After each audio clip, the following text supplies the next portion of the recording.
Hello students, welcome back to a new video for class 10 geography. অর্থাৎ তোমরা যারা দশম শ্রেণীতে পড়ো তাদের জন্য রায় মার্টিন প্রশ্ন বিচিত্রা থেকে ভূগোলের জন্য সেকেন্ড সামেটিভ ইভ্যালুয়েশন 2026-এর যে 6 নম্বর স্কুল আছে Dinhata Shanidebi Jain high school HS, তার সমস্ত প্রশ্নগুলো আলোচনা করবো। পুরো ভিডিওটার সঙ্গে থেকেও আশা করি সবগুলোই বুঝতে পারবে। প্রথমেই চলো দেখে নিই বিভাগ কয় যে সমস্ত প্রশ্নগুলি আছে। একের দাগে দেখো, বিকল্পগুলির মধ্য থেকে সঠিক উত্তরটি নির্বাচন করে লিখতে বলেছে, অর্থাৎ মাল্টিপল চয়েস কোশ্চেন। চলো 1.1-এ দেখো, মেরুজ্যোতির সৃষ্টি হয়। অপশান ঘ হবে রাইট অ্যান্সার, আয়নোস্ফিয়ারে মেরুজ্যোতি দেখা যায়। 1.2-এ দেখো, গ্রিন হাউস গ্যাস নয়, এখানকার মধ্যে কোনটা গ্রিন হাউস গ্যাস নয়? O2 অক্সিজেন, অক্সিজেন একটা গ্রিন হাউস গ্যাস নয়। 1.3-এ দেখো, আল্পস পর্বতের উত্তর ঢাল বরাবর নেমে আসা উষ্ণ শুষ্ক স্থানীয় বায়ু হলো কি? অপশান গ হবে রাইট অ্যান্সার, ফন হবে। 1.4-এ দেখো, জোয়ারের প্রাবল্য সবচেয়ে বেশি। অপশান খ হবে রাইট অ্যান্সার, অমাবস্যা তিথিতে। এর কারণ কি? অমাবস্যা তিথিতে সূর্য ও চাঁদ পৃথিবীর একই দিকে সমসূত্রে থাকায় জোয়ারের তীব্রতা পূর্ণিমার চেয়েও বেশি হয়। ঠিক আছে, অর্থাৎ সূর্য এবং চাঁদ একসঙ্গে আকর্ষণ করে একই দিকে। 1.5-এ দেখো, পেরিজি অবস্থানে চাঁদ ও পৃথিবীর দূরত্ব হয়। অপশান ক হবে রাইট অ্যান্সার, 3,56,000 কিলোমিটার। 1.6-এ দেখো, সোনালী পানীয় হলো। অপশান ক হবে রাইট অ্যান্সার, সোনালী পানীয় হলো চা। 1.7-এ দেখো, পেট্রোরসায়ন শিল্পের প্রধান কাঁচামাল। অপশান গ হবে রাইট অ্যান্সার, ন্যাপথা। 1.8-এ দেখো, আদমশুমারি অনুসারে শহরের সর্বনিম্ন জনসংখ্যা। অপশান গ হবে রাইট অ্যান্সার, 5,000 জন। দেখো বিভাগ ক্ষয়ের আন্ডারে এবার যে প্রশ্নগুলো আছে দেখে নিই চলো। 2.1-এ দেখো, নিম্নলিখিত বাক্যগুলিকে শুদ্ধ হলে পাশে সু এবং অশুদ্ধ হলে পাশে অ লিখতে বলেছে। 2.1.1-এ দেখো, কানপুরকে উত্তর ভারতের ম্যানচেস্টার বলা হয়, এটা কিন্তু শুদ্ধ হবে। 2.1.2-তে দেখো, ল্যাবারডার স্রোতের প্রভাবে নরওয়ের উপকূলভাগে শীতকালে তুষারপাত হয়, এটা কিন্তু অশুদ্ধ হবে। এর ব্যাখ্যা কি? উষ্ণ আটলান্টিক বা উষ্ণ উত্তর আটলান্টিক স্রোতের প্রভাবে নরওয়ের উপকূল বরফমুক্ত থাকে, ল্যাবারডার স্রোত এখানে প্রভাবিত হয়ই না। ঠিক আছে। 2.1.3-তে দেখো, ভূমধ্যসাগরীয় জলবায়ু অঞ্চলে শীতকালে বৃষ্টিপাত হয়, এটা শুদ্ধ। এবারে 2.2-তে যে সমস্ত প্রশ্নগুলো আছে দেখে নিয়ে চলো। উপযুক্ত শব্দ বসিয়ে শূন্যস্থান পূরণ করতে বলেছে। 2.2.1-এ দেখো, রাতের বেলা পর্বতের গা বেয়ে নেমে আসা বায়ুর নাম ক্যাটাবেটিক বায়ু। শূন্যস্থানে কি লিখবে? ক্যাটাবেটিক বায়ু। রাতের বেলা যে বায়ু পর্বতের গা বেয়ে নেমে আসে তার নাম কি? ক্যাটাবেটিক বায়ু। 2.2.2-তে দেখো, বায়ুর আর্দ্রতা পরিমাপক যন্ত্রটি হলো ড্যাশ। বায়ুর আর্দ্রতা পরিমাপ করা হয় কার সাহায্যে? পড়েছে অনেকবারই, হাইগ্রোমিটার যন্ত্রের সাহায্যে। 2.2.3-তে দেখো, মৌসুমী বায়ু ড্যাশ মহাসাগরের সমুদ্র স্রোতকে নিয়ন্ত্রণ করে। মৌসুমী বায়ু মেনলি ভারত মহাসাগরের সমুদ্র স্রোতকে নিয়ন্ত্রণ করে। শূন্যস্থানে ভারত লিখবে। এবার 2.3 দাগে যে সমস্ত প্রশ্নগুলো আছে দেখে নিই চলো। একটি বা দুটি শব্দে উত্তর লিখতে বলেছে। 2.3.1-এ দেখো, সবুজ বিপ্লবের সঙ্গে সম্পর্কিত ফসলের নাম লিখতে বলেছে। সবুজ বিপ্লব কার সঙ্গে? মেনলি হচ্ছে গমের সঙ্গে, কারণ পাঞ্জাব হরিয়ানাতে প্রথম শুরু হয়েছিল, পরবর্তীকালে ধানের সঙ্গে। ঠিক আছে, মেনলি গম কিন্তু মনে রাখবে, তারপরে ধান। 2.3-তে দেখো, 3.2 যেটা আছে, ভারতের দীর্ঘতম সড়কপথ কোনটি? 44 নম্বর জাতীয় সড়ক, যাকে NH44 বলা হয়। এবারে বিভাগ গয়ে দেখো যে সমস্ত প্রশ্নগুলো আছে দেখে নিই। 3-এর থেকে দেখো, নিচের প্রশ্নগুলির সংক্ষিপ্ত উত্তর দিতে বলেছি। 3.1-এ দেখো, আপেক্ষিক আর্দ্রতা কাকে বলে? What is relative humidity? এটা পড়েছো।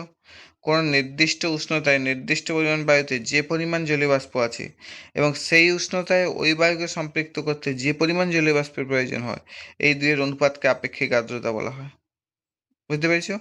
কোনো একটা নির্দিষ্ট উষ্ণতায় একটা নির্দিষ্ট পরিমাণ বায়ুতে যে পরিমাণ জলীয় বাষ্প আছে, অর্থাৎ ধরো একটা উষ্ণতা 20 ডিগ্রি সেন্টিগ্রেড উষ্ণতা, একটা নির্দিষ্ট পরিমাণ ধরো 1 কেজি বায়ু, 1 কেজি বায়ুতে যে পরিমাণ, ধরো 1 কেজি বায়ুতে 100 গ্রাম জলীয় বাষ্প আছে বা 100 ml জলীয় বাষ্প আছে। ঠিক আছে, সেই উষ্ণতায় মানে সেই 20 ডিগ্রি সেন্টিগ্রেড উষ্ণতায় ওই বায়ুকে সম্পৃক্ত করতে, মানে পুরোপুরি তার যতটা জলীয় বাষ্প গ্রহণ করার ক্ষমতা, তাকেই বলছে সম্পৃক্ত করা। মানে 100 গ্রাম জলীয় বাষ্প আছে, আর কতটা দিলেও বায়ুটাও জলীয় বাষ্প গ্রহণ করার সর্বোচ্চ ক্ষমতাটা পৌঁছবে, অর্থাৎ আর জলীয় বাষ্প গ্রহণ করবেই না। ওই বায়ুকে সম্পৃক্ত করতে যে পরিমাণ জলীয় বাষ্পের প্রয়োজন হয়, এই দুয়ের অনুপাত, মানে এমনি একটা যতটা আছে আর সম্পৃক্ত করতে যে পরিমাণ প্রয়োজন, দুটার অনুপাতকে আপেক্ষিক আর্দ্রতা বলা হয়। ঠিক আছে, এটিকে শতকরা হারে প্রকাশ করা হয়। সূত্রকে আপেক্ষিক আর্দ্রতা ইজিক্যাল টু বায়ুর প্রকৃত জলীয় বাষ্পের পরিমাণ ভাজিতক ওই বায়ুর জলীয় বাষ্প ধারণ ক্ষমতা গুণিতক 100। বুঝতে পেরেছো? এগুলা জাস্ট ওই ভৌত বিজ্ঞানের সূত্রের মতো মনে রাখবে। এইটা একটু ভুল হওয়া মানে এই সংজ্ঞাটা পুরোপুরি ভুল। এটা অনেকটা সায়েন্টিফিকলি সূত্রের মতো। ঠিক আছে, পাশে একটা ছবি দেওয়া আছে, দেখতে পারো। এর অথবা বা বিকল্পের যে প্রশ্নটি আছে এখানে, বৈপরীত্য উত্তাপ কাকে বলে? What is inversion of temperature? কিছু ক্ষেত্রে উচ্চতা বৃদ্ধির সঙ্গে সঙ্গে উষ্ণতা হ্রাস না পেয়ে বৃদ্ধি পায়। উচ্চতা বৃদ্ধির সঙ্গে সঙ্গে উষ্ণতা হ্রাসের স্বাভাবিক সম্পর্কের বিপরীত অবস্থাকে বৈপরীত্য উত্তাপ বা উষ্ণতার উৎক্রম বলা হয়। এর গুরুত্ব কি? মানে কিছু ক্ষেত্রে যে আমরা জানি কি নর্মালি উচ্চতা বৃদ্ধির সঙ্গে সঙ্গে উষ্ণতা হ্রাস পেয়ে থাকে, কিন্তু কিছু ক্ষেত্রে সেটা উল্টা হয়, উচ্চতা বৃদ্ধির সঙ্গে সঙ্গে উষ্ণতাও বৃদ্ধি পায়। তাকেই বৈপরীত্য উষ্ণতা বলছি সোজা কথায়। এর গুরুত্ব কি? বৈপরীত্য উত্তাপের জন্যই শীতল বায়ুর উপর উষ্ণ বায়ু উঠে ঘন কুয়াশা সৃষ্টি হয়। বৈপরীত্য কুয়াশা কেন সৃষ্টি হয়? বৈপরীত্য উত্তাপের জন্য।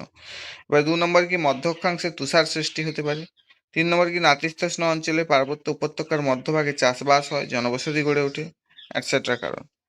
এর শর্ত কি? শান্ত আবহাওয়া, মেঘহীন আকাশ এবং দীর্ঘ শীতকালীন রাত এই পরিস্থিতি তৈরির জন্য অনুকূল। ঠিক আছে,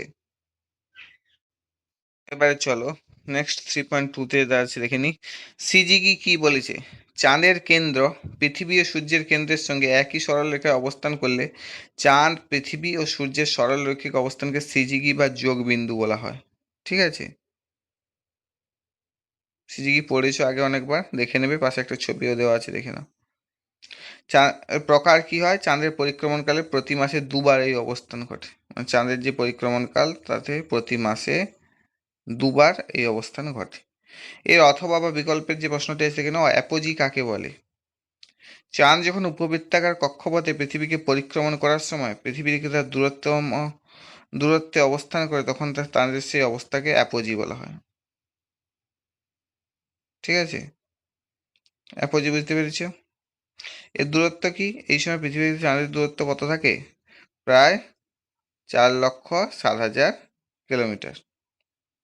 এই অবস্থানে জোয়ারের বেগ তুলনামূলকভাবে কম হয়, কারণ দূরে থাকার জন্য আকর্ষণ বল কম কাজ করে পৃথিবীর ওপর।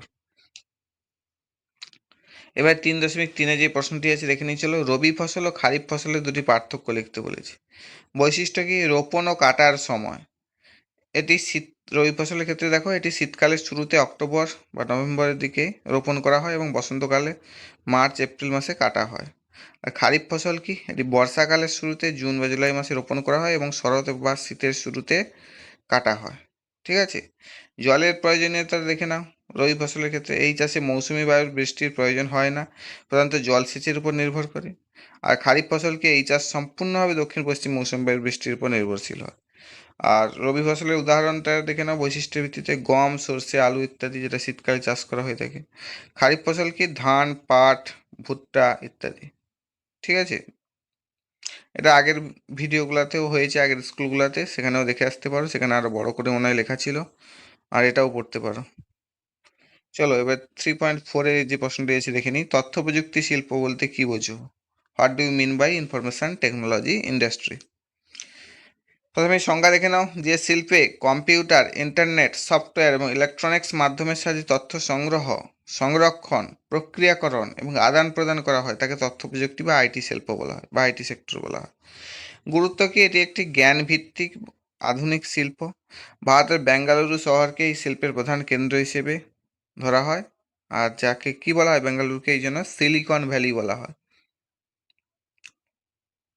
এর অথবা বা বিকল্প যে প্রশ্নটি আছে দেখে নিই চলো। সোনালী চতুর্ভুজ কাকে বলে? What is golden quadrilateral? সংজ্ঞা কি? ভারতের প্রধান 4টি মহানগর দিল্লি, মুম্বাই, চেন্নাই এবং কলকাতাকে যুক্তকারী 4 থেকে 6 লেনের দ্রুতগামী যে জাতীয় সড়ক পরিকল্পনা করা হয়েছে তাকে সোনালী চতুর্ভুজ বলে। পাশে একটা ছবি দেওয়া আছে, দেখো ম্যাপের মধ্যেই রাস্তা থেকে জাস্ট স্কেচ করে দেওয়া আছে। এই 4টা মেন শহর বা মহানগরকে যুক্ত করেছে, দিল্লি, মুম্বাই, চেন্নাই আর কলকাতা। আর দৈর্ঘ্যগত এই সড়কপথের মোট দৈর্ঘ্য প্রায় 5,846 কিলোমিটার। মনে রাখবে। এবারে চলো নেক্সট বিভাগ ঘয় যে প্রশ্নগুলো আছে দেখে নিই। 4-এর দিকে দেখো, সংক্ষিপ্ত ব্যাখ্যামূলক উত্তর দিতে বলেছি। 4.1-এ দেখো, বায়ুমণ্ডলে ওজোন স্তর অবক্ষয়ের 3টি প্রভাব উল্লেখ করতে বলেছে। কয়ে দেখো, মানুষের উপর প্রভাব। মানব দেহত্বকের অনাবৃত অংশে ইউভিবি দ্বারা সৌরদগ্ধ হয়ে চামড়া তামাটে রঙের হয়ে যায়। আলট্রাভায়োলেট রশ্মি বি, আলট্রাভায়োলেট রশ্মি অনেকগুলো শ্রেণীবিভাগ আছে, এ আছে, বি আছে, সি আছে, দেখবে। এবার মানুষের উপর প্রভাব কি? মানব দেহত্বকের অনাবৃত অংশে, যেখানে আমাদের জামা কাপড় থাকে না, ধরো হাতে বা পায়ে, মুখে, এগুলাই কি হচ্ছে? সৌরদগ্ধ হয়। এই জন্য আমরা কি করি? অনেক সময় সানস্ক্রিন ইউজ করি, অনেকে ইউজ করে থাকে, বিশেষ করে মেয়েরা দেখবে সানস্ক্রিন লাগায়। কি জন্য? এই সৌরদগ্ধ হয়ে চামড়া তামাটে রঙের হয়ে যায়, তা থেকে রক্ষা পাওয়ার জন্য। আর আদৌ কিছু কাজ করে কিনা জানি না, হয়তো কাজ করে। দুয়ের দিকে দেখো, 2 নম্বর যে পয়েন্টটা আছে, অতিবেগুনি রশ্মি দ্বারা ত্বকে ক্যান্সার সৃষ্টি হয়। 3 নম্বর কারণটা দেখো, মানুষের চোখের লেন্স কর্নিয়া ক্ষতিগ্রস্ত হয়, অল্প বয়স্কদের চোখে ছানি পড়ে। 4 নম্বর হচ্ছে অতিবেগুনি রশ্মি দ্বারা মানুষের রোগ প্রতিরোধ ক্ষমতা কমে। এইগুলাই হচ্ছে ওজোন স্তর হ্রাসের প্রভাব, মানুষের উপর প্রভাব হলো। এবারে চলো প্রাণী জগতের উপর কি প্রভাবটা আছে দেখে নিই। 1 নম্বর হচ্ছে সামুদ্রিক ফাইটোপ্লাঙ্কটন সহ বিভিন্ন জলজ প্রাণীর সংখ্যা হ্রাস পায়। 2 নম্বর হচ্ছে মাছ উৎপাদন কমে যায়। 3 নম্বরে হচ্ছে নিম্ন প্রাণীর বা নিম্ন শ্রেণীর যেসব প্রাণীর বৃদ্ধি ও বিকাশ ব্যাহত হয়।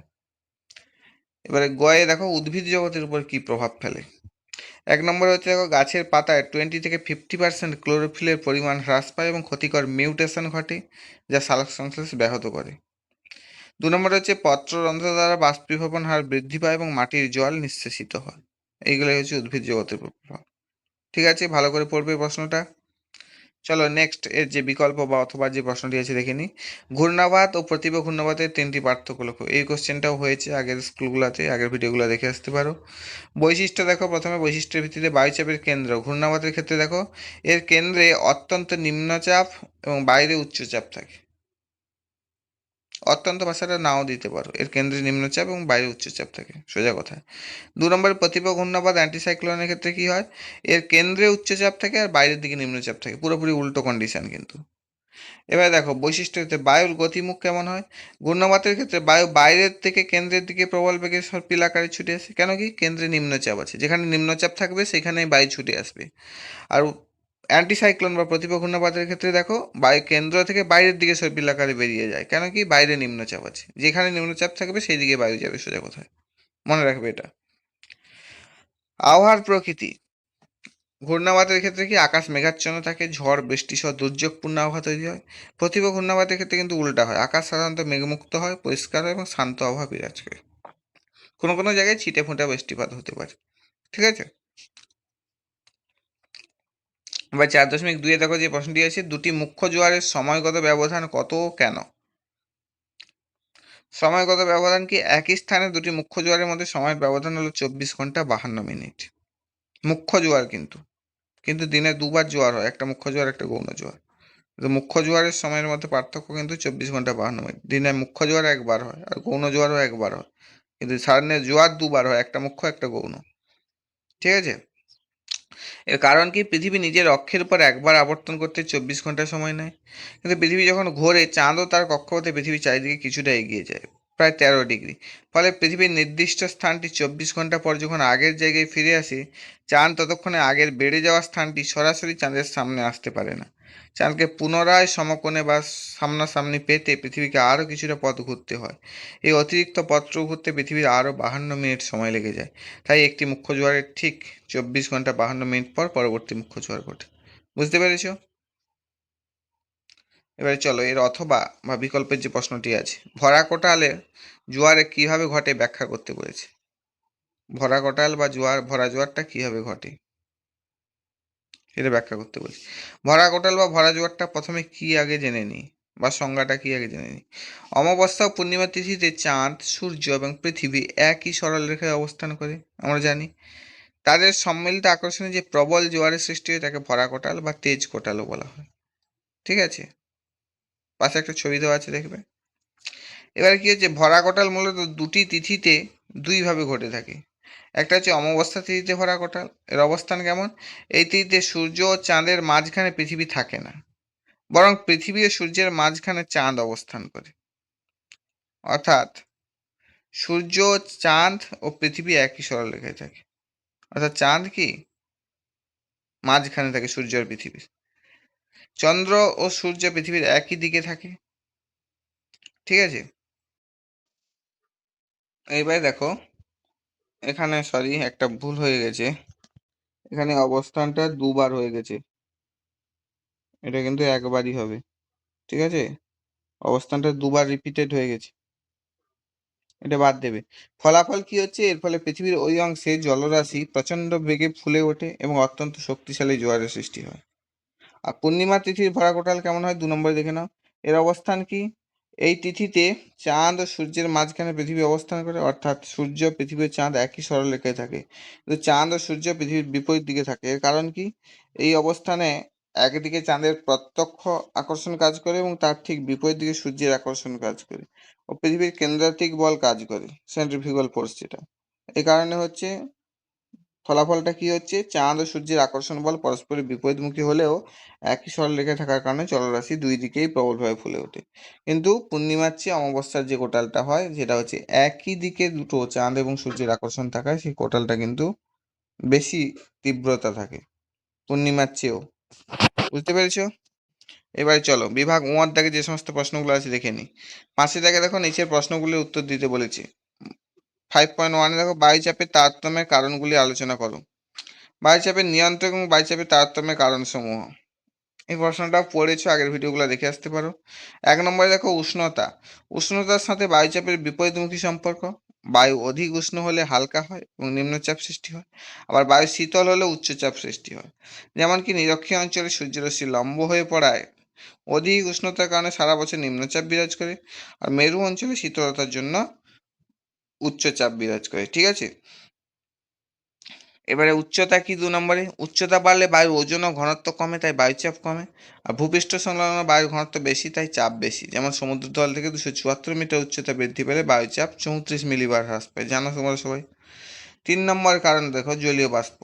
জলীয় বাষ্পপূর্ণ বায়ু সাধারণত বায়ুর চেয়ে হালকা হয়, তাই ঘনত্ব কম, ফলে বায়ুর চাপও কম।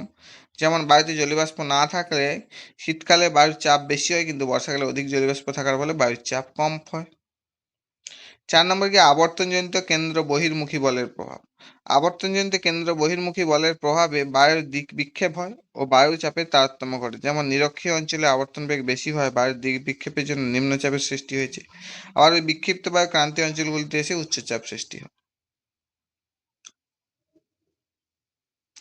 এবার নেক্সট হচ্ছে দেখো 5 নম্বর পয়েন্টে স্থলভাগ ও জলভাগের বন্টন। জলভাগ অপেক্ষা স্থলভাগ যেমন তাড়াতাড়ি উত্তপ্ত হয়, তেমনি তাড়াতাড়ি ঠান্ডা হয়। যেমন গ্রীষ্মকালে দিনের বেলা স্থলভাগ উত্তপ্ত হয়ে নিম্নচাপ সৃষ্টি হয়, একই সময় জলভাগে উচ্চচাপ সৃষ্টি হয়। 6 নম্বরে হচ্ছে অভিকর্ষজ টান। অভিকর্ষজ টানের কারণেও বায়ুচাপের তারতম্য ঘটে। পৃথিবীর যে স্থানে পৃথিবীর কেন্দ্রের কাছে অবস্থিত, সেখানে অভিকর্ষজ টানের প্রভাব বেশি। যেমন পৃথিবী অভিগত গোলক আকৃতি হয় যে নিরক্ষীয় অঞ্চলের নিকট বায়ুর চাপ কম এবং মেরু অঞ্চলের নিকট বায়ুর চাপ বেশি, ঠিক আছে? এর যে অথবা বা বিকল্পের প্রশ্নটি আছে এবার দেখে নিই চলো। পরিচালন ও শৈলতক্ষেপ বৃষ্টিপাতের উৎপত্তি চিত্র সহ ব্যাখ্যা করতে বলছে। আগের ভিডিওগুলোতে এগুলো আলোচনা হয়েছে, সেগুলো গিয়ে দেখে আসবে ভালো করে। আর পরীক্ষাকে বেশি বাকি নেই, 4-5 দিন বাকি, ভালো করে পড়বে। বৃষ্টিপাতের শ্রেণী বিভাগ। সাধারণত বায়ুর উপর ওঠার পদ্ধতির উপর ভিত্তি করে বৃষ্টিপাতকে 3 ভাগে ভাগ করা যায়। 1 নম্বর হচ্ছে পরিচালন বৃষ্টিপাত, কনভেকশনাল রেনফল। 2 নম্বর হচ্ছে শৈলতক্ষেপ বৃষ্টিপাত, ওরোগ্রাফিক রেনফল। 3 নম্বর হচ্ছে ঘূর্ণবাদ বৃষ্টিপাত বা সাইক্লোনিক রেনফল। এবারে পরিচালন বৃষ্টিপাতটা কেমন দেখে নিই। Convectional rainfall. দিনের বেলায় সূর্যের প্রচণ্ড তাপে ভূপৃষ্ঠ উত্তপ্ত হলে তার সংস্পর্শে থাকা বায়ু গরম হালকা হয়ে সোজা উপরের দিকে উঠে যায়। এই ঊর্ধ্বগামী উষ্ণ বায়ু উপরের শীতল বায়ুমণ্ডলের সংস্পর্শে এসে ঘনীভূত হয়ে যে বৃষ্টিপাত ঘটায়, তাকে পরিচালন বৃষ্টিপাত বলছে। পরিচালন বৃষ্টি সৃষ্টির প্রক্রিয়াটা কি বা উৎপত্তির প্রক্রিয়া কি? উত্তপ্ত হওয়া। প্রখর সূর্যকিরণে ভূপৃষ্ঠ প্রচণ্ডভাবে উত্তপ্ত হলো। 2 নম্বর হচ্ছে বায়ুর ঊর্ধ্বগমন ঘটবে। সংস্পর্শে থাকা বায়ু গরম ও হালকা হয়ে সোজা উপরে উঠে যাবে, মানে ভূপৃষ্ঠের সংস্পর্শে থাকা বায়ু। এরপরে কি হবে, ঘনীভবন ঘটবে। উপরে উঠে কি হচ্ছে, বায়ু শীতল ও প্রসারিত হয়ে জলীয়বাষ্পে ঘনীভূত হয়। এবারে মেঘ ও বৃষ্টি হবে। এর ফলে কি হচ্ছে, কিউমুলো নিম্বাস মেঘ তৈরি হয় এবং বজ্রবিদ্যুৎ সহ প্রবল বৃষ্টিপাত ঘটে। নিরক্ষীয় অঞ্চলে প্রতিদিন বিকেলে সাধারণত এই বৃষ্টি হয়, যাকে 4 o'clock রেন বলা হয়। এটা হচ্ছে মেনলি কালবৈশাখীর সময় দেখা যায়, অর্থাৎ গরমকালেই দেখা যায়। বুঝতে পেরেছো? এবারে চলো শৈলতক্ষেপ বৃষ্টিপাতটা দেখে নিই। ওরোগ্রাফিক রেনফল। জলীয় বাষ্পপূর্ণ আর্দ্র বায়ু প্রভাবিত হওয়ার পথে যদি কোনো উঁচু পর্বত বা মালভূমি বাড়তে বাধা পায়। শৈলতক্ষেপ, এখানে কিন্তু মিনিংটা বইতে দেওয়া থাকবে। শৈল মানে কি, পর্বত, অর্থাৎ এখানে পর্বতের ক্ষেত্রে বাধা পাবে। পর্বতের ঢাল বেয়ে তখন কি হচ্ছে, বায়ু উপরে উঠে যাচ্ছে, পাশে একটা ছবি দেওয়া আছে দেখো। এবারে কি হচ্ছে, উচ্চতা বাড়ার ফলে বায়ু শীতল ও ঘনীভূত হয়ে পর্বতের বায়ু অভিমুখী ঢালে যে বৃষ্টিপাত ঘটায়, অর্থাৎ যে দিক থেকে উঠলো সেই দিকেই কিন্তু যে বৃষ্টিপাত ঘটায় তাকে হচ্ছে শৈলতক্ষেপ বৃষ্টিপাত বলা হয়। শৈলতক্ষেপ বৃষ্টি সৃষ্টির প্রক্রিয়াটা কি, প্রথমেই দেখে নাও, সমুদ্রের নিকটে পর্বতের অবস্থান যদি হয়, সমুদ্রের কাছাকাছি বায়ুর প্রভাব পথে আড়াআড়িভাবে পর্বত অবস্থান যদি করে। 2 নম্বরে হচ্ছে বায়ুর জলীয় বাষ্প সংগ্রহ ও পর্বতে বাধা, সমুদ্র থেকে প্রভাবিত বায়ু জলীয় বাষ্প সংগ্রহ করার পর প্রভাবিত হওয়ার সময় প্রবাহ পথে আড়াআড়িভাবে অবস্থানকারী পর্বতে বাধাপ্রাপ্ত হয়। 3 নম্বর কি হচ্ছে, ঊর্ধ্বমুখী প্রবাহ প্রসারণ ঘটে, আর্দ্র বায়ু পর্বতে বাধা পাওয়ার পর পর্বতের ঢাল বেয়ে ঊর্ধ্বমুখী প্রভাবিত হয়ে প্রসারিত শীতল হতে থাকে। এবার নেক্সট পয়েন্ট দেখো, ঘনীভবন ও জলকণা সৃষ্টি হবে। শীতল তো হয়ে গেল, এবার যেরকম প্রসেস, পর্বতের উপরে উঠে বায়ুস্থিত জলীয় বাষ্প ঘনীভূত হয়ে জলকণায় পরিণত হয় এবং জলকণাগুলি পরস্পর যুক্ত হয়ে বড় হতে থাকে। এবারে অপশন ইতে দেখো, প্রতিবাদ ঢালে শৈলতক্ষেপ বৃষ্টিপাত ঘটবে। পর্বতে যে ঢাল বেয়ে বায়ু উপরে ওঠে সেই ঢালে অর্থাৎ প্রতিবাদ ঢালে শৈলতক্ষেপ বৃষ্টিপাত ঘটায়। ঠিক আছে। আর তার যে বিপরীত ঢাল যেটা, যে ঢালে অনুবাদ ঢাল যেটা, অর্থাৎ তার বিপরীত দিকে, সেখানে যখন বায়ু পৌঁছে তাতে জলীয়বাষ্প থাকে না, অর্থাৎ সেটা বৃষ্টিচ্ছায় অঞ্চল হয় বা খুবই কম বৃষ্টিপাত ঘটে। এগুলো জাস্ট মনে রাখার একটা পদ্ধতি বলছি, শোনো। শৈলতক্ষেপ মানে মনে রাখবে পর্বতে বাধা খাবে, আর পরিচলনটা পর্বতে বাধা খায় না। ঠিক আছে, দিয়ে সংজ্ঞাটা যতটা সম্ভব গল্পের মতো মনে রাখ। সবগুলার প্রসেস কিন্তু একই, প্রথমে সূর্যতাপে উত্তপ্ত হবে, তারপরে উপরে উঠবে, বায়ুর ঊর্ধ্বগমন ঘটবে, উপরে ওঠা মানে কি শীতল প্রসারিত হবে, জলীয় বাষ্প ঘনীভূত হবে, তারপরে কি হচ্ছে, মেঘ ও বৃষ্টিপাত হবে। শুধু পরিচালনার ক্ষেত্রে নর্মালি হচ্ছে, আর শৈলতক্ষেপের ক্ষেত্রে তার আমার হচ্ছে যেই ঢাল বেয়ে উঠছে অর্থাৎ পর্বতের প্রতিবাদ ঢালে বৃষ্টিপাতটা ঘটছে। ঠিক আছে, এইভাবেই মনে রাখবে। এইবার হচ্ছে প্রতিবাদ ঢালটা কি একটু দেখে নাও। পর্বতের যে ঢালে বায়ু বাধা পেয়ে বৃষ্টি ঘটায় তাকে প্রতিবাদ ঢাল বলা হয়, যেটা শৈলতক্ষেপ বৃষ্টিপাতের ক্ষেত্রে দেখলে। অনুবাদ ঢালটা হচ্ছে তার ঠিক উল্টো দিকের ঢাল, অর্থাৎ বায়ু পর্বত পার হয়ে যখন উল্টো দিকের ঢালে বসে তখন তার জলীয়বাষ্প কমে যায় এবং বায়ু উষ্ণ হতে থাকে, ফলে বৃষ্টিপাত খুবই কম হয়। গল্পের মতো জাস্ট, এই অঞ্চলকে বৃষ্টির ছায়া অঞ্চল বলছি। উদাহরণটা মনে রেখে দেবে, দক্ষিণ পশ্চিম মৌসুমী বায়ু মেঘালয়ের গারো, খাসি, জয়ন্তী পাহাড়ে বাধা পেয়ে চেরাপুঞ্জিতে প্রচুর বৃষ্টিপাত ঘটায়। আর ভারতের পশ্চিমঘাট পর্বতমালার পশ্চিম ঢালে দক্ষিণ পশ্চিম মৌসুমী বায়ুর প্রভাবে প্রচুর শৈলতক্ষেপ বৃষ্টিপাত হয়। অপরদিকে পর্বতের পূর্ব ঢালে পুনে একটি বৃষ্টিচ্ছায় অঞ্চল। ঠিক আছে, এবার চলো 5.2 যে প্রশ্নটি আছে দেখে নিই, ভারতের চা চাষের অনুকূল প্রাকৃতিক পরিবেশ আলোচনা করো। এটাও হয়েছে, আগের ভিডিওগুলো দেখে আসতে পারো। গোটা কয় হাতে গোনা প্রশ্ন আছে, বড় কোশ্চেন, প্রায় প্রত্যেকটা স্কুলে রিপিটেড হয়েছে। এগুলো পড়ে নেবে ভালো করে একবার, আর একটু বুঝে পড়বে, মনে রাখার চেষ্টা করবে গল্পের মতো, তাহলে বড় কোশ্চেনগুলো আপাতত লিখতে পারবে। চা চাষের অনুকূল পরিবেশ কি, উষ্ণতা, বৃষ্টিপাত, মৃত্তিকা, ভূপ্রকৃতি, ছায়া প্রদানকারী বৃক্ষ, তুহিন মুক্ত দিন। এই 6টা পয়েন্ট আছে, চলো এবার একটা একটা দেখে নিই। প্রথমে উষ্ণতা কি, চা একটি আর্দ্র ক্রান্তীয় উপক্রান্তীয় অঞ্চলের উদ্ভিদ হওয়ায় গড়ে 21 থেকে 27 ডিগ্রি সেলসিয়াস উষ্ণতার প্রয়োজন হয়। বেশি উষ্ণতা ও রৌদ্রোজ্জ্বল আবহাওয়া চা চাষের উপযুক্ত। এবার বৃষ্টিপাত কেমন লাগে, নিয়মিত বৃষ্টিপাত চা চাষের জন্য ভালো, যেমন বার্ষিক প্রায় 200 থেকে 250 সেমি বৃষ্টিপাত চা চাষের জন্য উপযুক্ত।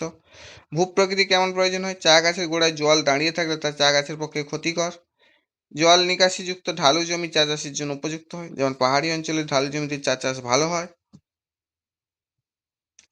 এবার মৃত্তিকা কেমন দরকার, জানো নিশ্চয়ই, হালকা দোআঁশ মাটিতে চা চাষ ভালো হয়, অল্প জৈব পদার্থ এবং সামান্য আম্লিক অবস্থা চা চাষের জন্য ভালো। মৃত্তিকা ক্ষয় প্রতিরোধের জন্য পাহাড়ি অঞ্চল ধাপ কেটে চাষ করার জন্য উপযুক্ত।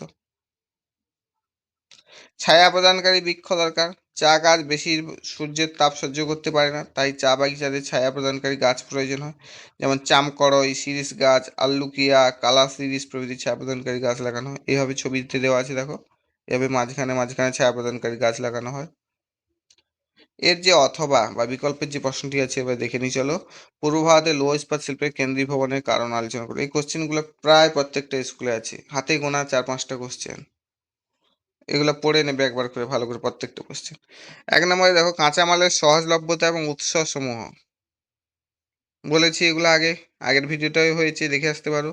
পূর্ব ভারতের রানীগঞ্জ, ঝরিয়া ও বোকারো থেকে পাওয়া যায় কয়লাটা।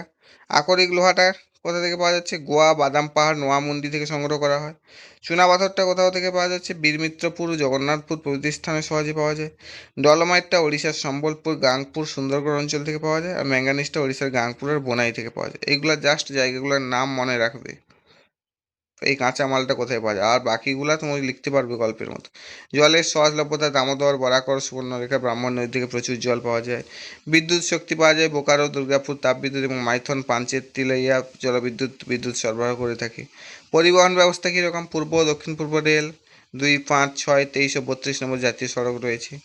বন্দরের সুবিধা রয়েছে, পাশাপাশি কি আছে? কলকাতা আছে, হলদিয়া আছে, পারাদ্বীপ আছে। বিশাখাপত্তনম বন্দরের মাধ্যমে সহজে যন্ত্রপাতি আমদানি ও ইস্পাত রপ্তানি করা যায়।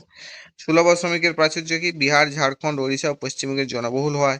লোহা ইস্পাত শিল্পের জন্য পর্যাপ্ত ও সস্তা শ্রমিক পাওয়া যায়। ঠিক আছে, এগুলো জাস্ট গল্পের মতো। ফার্স্টে ওই খনিজ সম্পদটা কোথা থেকে পাওয়া যায় জায়গাগুলোর নাম একটু মনে রাখবে। চলো, এইটুকু পর্যন্তই। Thank you. যদি ভালো লেগে থাকে অবশ্যই একটা লাইক করে দেবে, আর বন্ধুদেরকে শেয়ার করো। কমেন্টে জানিও কিছু বুঝতে না পারলে বা কিছু জানার থাকলে, আর অবশ্যই সাবস্ক্রাইব করে বেল আইকনটা প্রেস করে রাখো যাতে পরবর্তী ভিডিওগুলো খুব তাড়াতাড়ি পাও। Thank you, tata.